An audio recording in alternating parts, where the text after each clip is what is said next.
So ಇವತ್ತಿನ ಕ್ಲಾಸಲ್ಲಿ ನಾವೇನ್ ನೋಡ್ತೀವಿ, ಎಸ್ ಅಕ್ಷರಕ್ಕೆ ಎಷ್ಟು ತರದ ಸೌಂಡ್ ಇದೆ?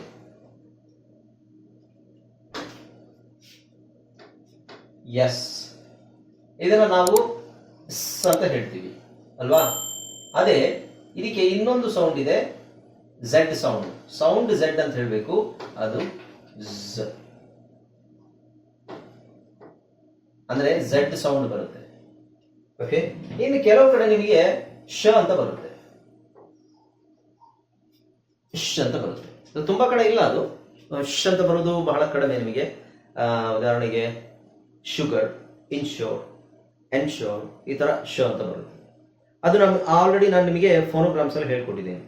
ಓಕೆ, ಸೊ ಈಗ ಹಾಯ್ ಫ್ರೆಂಡ್ಸ್, ಇದೊಂದು ವಿಶೇಷ ಸೂಚನೆ. ನಮ್ಮಲ್ಲಿ ಇದೀಗ ಆನ್ಲೈನ್ ಸ್ಪೋಕನ್ ಇಂಗ್ಲಿಷ್ ಕೋರ್ಸ್ನ ಹೊಸ ಬ್ಯಾಚ್ ಶುರುವಾಗಿದೆ. ನೀವು ಇನ್ಮೇಲೆ ಎಲ್ಲೂ ಹೊರಗಡೆ ಹೋಗಿ ಇಂಗ್ಲಿಷ್ ಕಲಿಯುವ ಅವಶ್ಯಕತೆ ಇಲ್ಲ. ಮನೆಯಲ್ಲೇ ಕೂತ್ಕೊಂಡು ಯಾವುದೇ ಟೆನ್ಷನ್ ಇಲ್ಲದೆ, ಏನು ಮುಗಿದಿರಬಿಲ್ಲದೆ ಇಂಗ್ಲಿಷ್ ಮಾತಾಡೋದನ್ನ ಕಲಿಯಬಹುದು.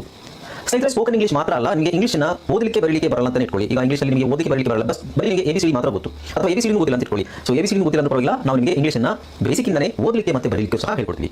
ಅದು ಅಲ್ಲದೆ ನೀವು ಒಂದು ವೇಳೆ ಕನ್ನಡನೇ ಬರಲ್ಲ ಅಂತ ಇಟ್ಕೊಳ್ಳಿ, ಕನ್ನಡನೂ ಹೇಳ್ಕೊಟ್ಟು ಕನ್ನಡದಿಂದ ಇಂಗ್ಲಿಷ್ನ ಹೇಗೆ ಓದೋದು, ಕನ್ನಡನೂ ನಾವು ಹೇಳ್ಕೊಟ್ಟು ಅದರ ಮೂಲಕ ಇಂಗ್ಲಿಷ್ನ ಹೇಗೆ ಕಲಿಯೋದು ಅನ್ನೋದನ್ನ ನಾವು ಈ ಕೋರ್ಸಲ್ಲಿ ಇನ್ಕ್ಲೂಡ್ ಮಾಡಿದ್ದೀವಿ. ಸ್ನೇಹಿತರೆ, ಈ ಕೋರ್ಸನ್ನು ಚಿಕ್ಕ ಮಕ್ಕಳನ್ನು ಹೊರತುಪಡಿಸಿ ಬೇರೆ ಯಾರು ಬೇಕಾದ್ರೆ ಈ ಕೋರ್ಸ್ಗೆ ಜಾಯ್ನ್ ಆಗಬಹುದು. ನೀವು ಕೆಲಸಕ್ಕೆ ಹೋಗೋರು ಇರ್ಬೋದು, ಮನೆಯಲ್ಲಿ ಇರ್ಬೋದು, ಅಥವಾ ನೀವು ಯಾವುದೋ ಒಂದು ಬಿಸ್ನೆಸ್ ಮಾಡ್ತಾ ಇರ್ಬೋದು. ಓಕೆ, ಸೊ ಯಾರು ಬೇಕಾದರೂ ಈ ಕೋರ್ಸ್ನ ಜಾಯ್ನ್ ಆಗಬಹುದು. ಹಾಗಾದ್ರೆ ಸ್ನೇಹಿತರೆ, ತಡ ಯಾಕೆ? ಈ ಸ್ಪೋಕನ್ ಇಂಗ್ಲಿಷ್ ಕೋರ್ಸ್ ಮತ್ತು English basic reading and writing ಕೋರ್ಸ್ನ ಜಾಯ್ನ್ ಆಗಬೇಕು ಅಂತ ಆಸಕ್ತಿ ಇರೋರು ಈ ಕೂಡಲೇ ನಿಮ್ಮ ಫೋನ್ ತೆಗೆದುಕೊಳ್ಳಿ ಹಾಗೂ ಇಲ್ಲಿ ಬರ್ತಿರುವಂತಹ ನಂಬರ್ಗೆ ಅಥವಾ ಕೆಳಗಡೆ ಬರ್ತಾ ಇರುವಂತಹ ನಂಬರ್ಗೆ ನೀವು ಕರೆ ಮಾಡತಕ್ಕದ್ದು ಅಥವಾ ವಾಟ್ಸ್ಆ್ಯಪ್ನಲ್ಲಿ ಸಂಪರ್ಕಿಸಿ ನಿಮ್ಮ ಹೆಸರನ್ನು ರಿಜಿಸ್ಟರ್ ಮಾಡಿಕೊಳ್ಳಿ. ಎಸ್ ಅನ್ನೋದು ಎಲ್ಲಿ ಬರುತ್ತೆ, ಎಲ್ಲಿ ಬರುತ್ತೆ? ಫಸ್ಟ್ ಎಸ್ ಅನ್ನೋದು ಎಸ್ ಸೌಂಡ್ ಎಲ್ಲಿ ಬರುತ್ತೆ, ಝೆಡ್ ಸೌಂಡ್ ಎಲ್ಲಿ ಬರುತ್ತೆ ಅನ್ನೋದನ್ನ ನೋಡ್ತಾ ಇದೀವಿ. ಸೊ ಅದಕ್ಕೂ ಮುಂಚೆ ತುಂಬಾ ಮುಖ್ಯವಾಗಿ ನಮಗೆ ಬೇಕಾಗಿರೋದು ಎಸ್ ಬಗ್ಗೆ ನಾವು ಕಲಿಬೇಕಂತ ಹೇಳಿದ್ರೆ ನಮಗೆ ಇದು ಗೊತ್ತಿರಬೇಕು, voiceless and voiced consonants. Voiceless consonants and voiced consonants ಇದು ಕಲಿತರೆ ಮಾತ್ರ ನಿಮಗೆ ಎಸ್ ಎಸ್ ಅಕ್ಷರ ಝೆಡ್ ಮತ್ತೆ ಸ್ ಅಂತ ಎಲ್ಲಿ ಬರುತ್ತೆ ಅಂತ ಗೊತ್ತಾಗುತ್ತೆ. ಈಗ ವಾಯ್ಸ್ಲೆಸ್ ಅಂದ್ರೆ ಏನು? ವಾಯ್ಸ್ಲೆಸ್ ಅಂದ್ರೆ ಧ್ವನಿ ಇಲ್ಲದ. ವಾಯ್ಸ್ಡ್ ಅಂದ್ರೆ ಏನು? ಧ್ವನಿ ಇರುವ. ಸೊ ಎಲ್ಲದೂ ಧ್ವನಿ ಇರುತ್ತೆ, ಬಟ್ ಅದಕ್ಕೆ ಗ್ರಾಮ್ಯಾಟಿಕ್ ಇದು ಟರ್ಮ್ ಆಗಿದೆ. ವಾಯ್ಸ್ಲೆಸ್ ಅಂದ್ರೆ ನೋಡಿ, ಸಿ ನ ನಾವು ಅಂತಾನು ಹೇಳ್ತೀವಿ,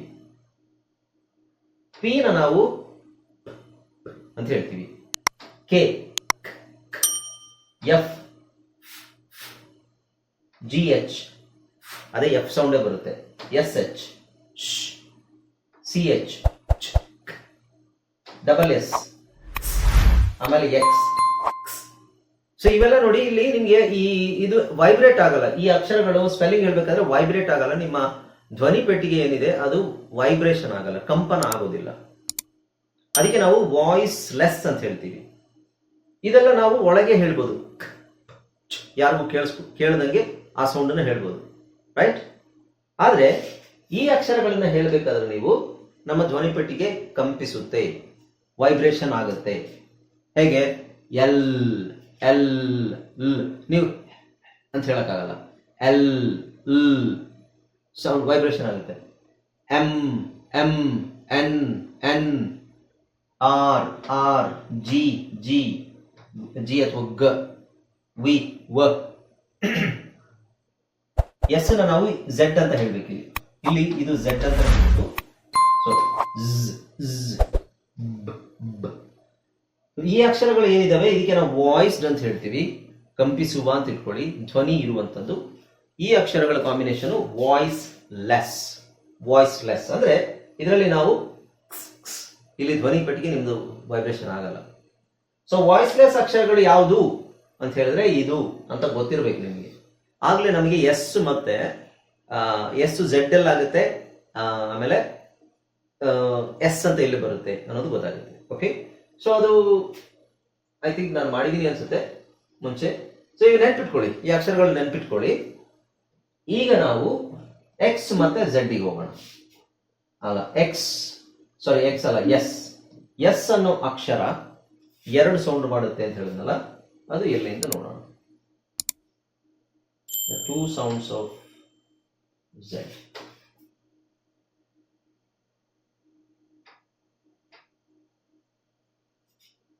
okay right.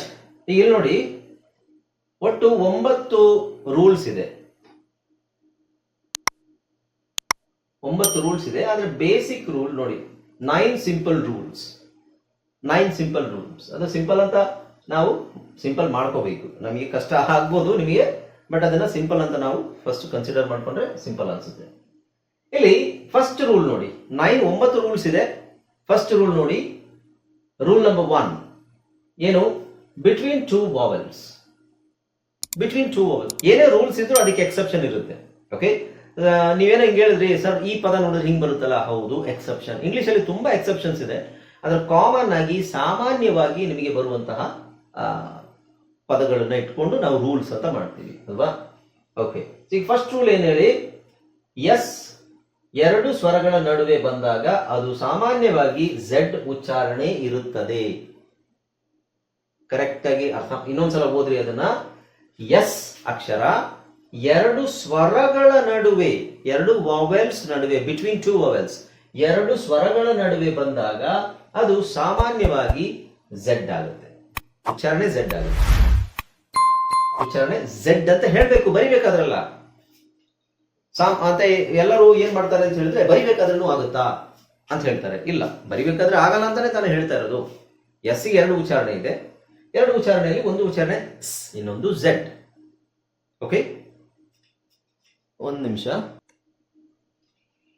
Okay, so examples ನೋಡಿ. ಎಕ್ಸಾಂಪಲ್ಸ್ ನೋಡಿದಾಗ ನಿಮಗೆ ಕರೆಕ್ಟ್ ಆಗಿ ಗೊತ್ತಾಗುತ್ತೆ. ಸೊ ಇಲ್ಲಿ ಎಕ್ಸಾಂಪಲ್ಸ್ ಏನಿದೆ ನೋಡಿ.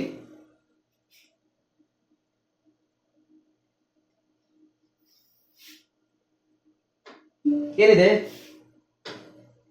Reason, season, cousin, easy, busy, visit, present, result, music, museum, desire, design, resident, pleasant. Common ಆಗಿ ಇದೇ ತರ ಬರ್ತವೆ ಪದಗಳು. ಈಗ ಇಲ್ಲಿ ಏನಿದೆ ನೋಡಿ, 2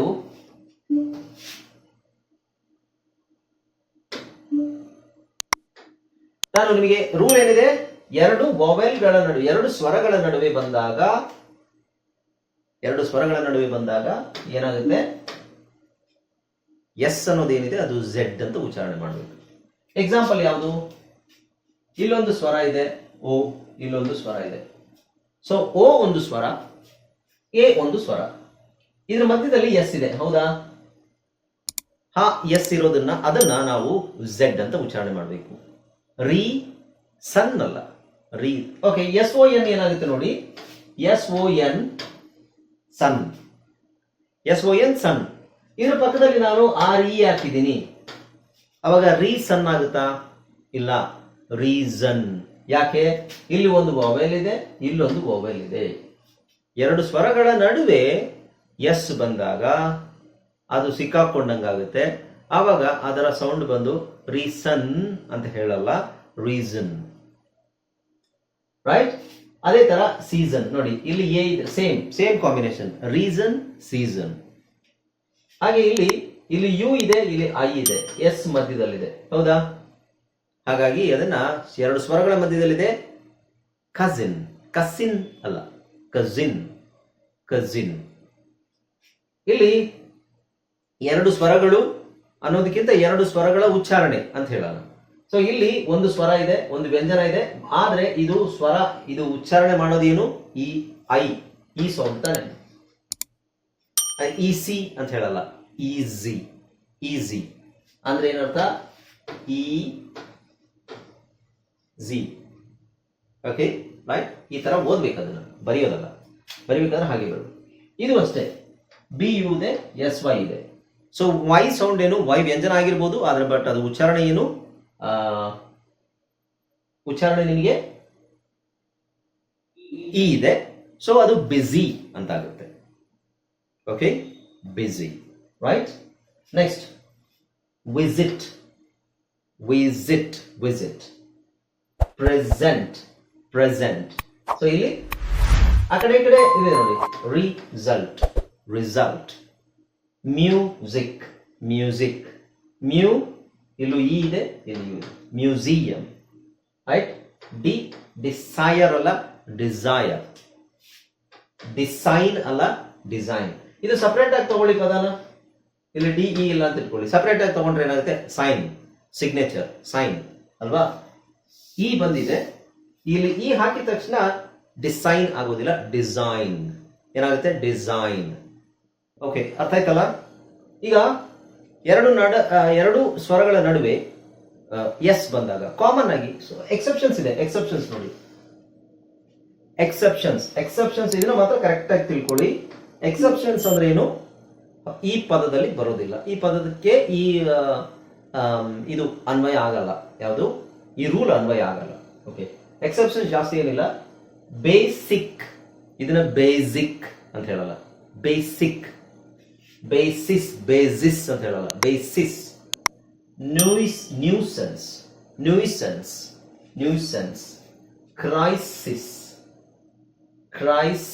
ಕ್ರೈಸಿಸ್ ಅಲ್ಲ, ಕ್ರೈಸಿಸ್. ಯೂಸ್ಫುಲ್. ಈ ತರದ್ದು ಕೆಲವು ಪದಗಳು ಈ ರೂಲ್ಗೆ ಒಳಗೆ ಬರಲ್ಲ, ರೂಲ್ ಒಳಗೆ ಬರಲ್ಲ, ಅನ್ವಯ ಆಗಲ್ಲ. ಓಕೆ, ಸೊ ಅದು ಕೆಲವು ಪದಗಳು ಕಾಮನ್ ಆಗಿ ನಿಮಗೆ ಝೆಡ್ ಬರುತ್ತೆ ಸೌಂಡು, ಕೆಲವು ಪದಗಳಲ್ಲಿ ಬರಲ್ಲ ಅಷ್ಟೇ. ಒಂದಿಷ್ಟು ಪದಗಳು ಅನ್ಕೊಂಡಿದ್ದೀನಿ, ಇನ್ನೂ ಒಂದೆರಡು ಜಾಸ್ತಿ ಏನು ಪದಗಳು ಇರೋದಿಲ್ಲ, ಕಾಮನ್ ನಮಗೆ ಝೆಡ್ ಬರೋದು. ಓಕೆ,